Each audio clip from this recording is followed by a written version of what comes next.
La cooperativa è per me, ma credo anche per ciascuna delle colleghe, come una protezione, una corazza che ti permette di andare avanti, no? Anche perché la tua idea non è solo la tua idea, è l'idea di Tiziana, di Maria, di Melissa, di Angela, e allora ci facciamo coraggio a vicenda.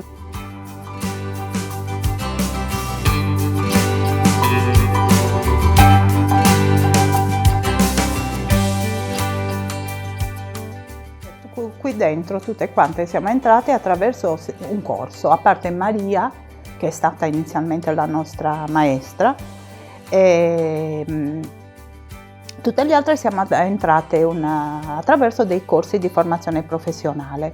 E inizialmente eravamo tutte uguali praticamente, tutte competenze generiche e non specifiche, sapevamo fare tutto ma non troppo bene, diciamo, inizialmente. Poi nel corso degli anni invece ciascuna di noi si è specializzata in quelle che erano le sue preferenze. Anche il bello di fare cooperativa è questo.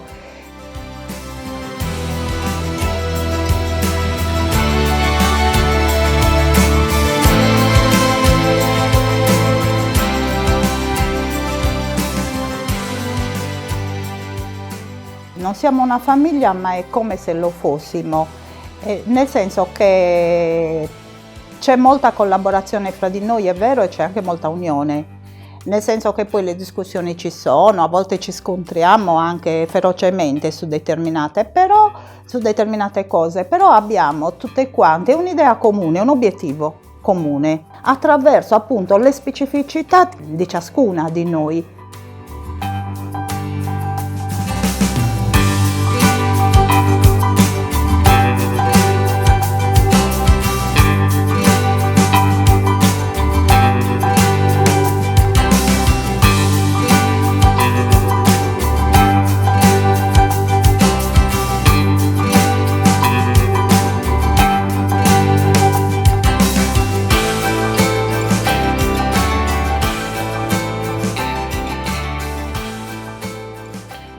All'artigianato in Sardegna la cosa principale, a mio parere, che serve ora, in questo momento, è che gli artigiani, quelli che rimangono sempre meno,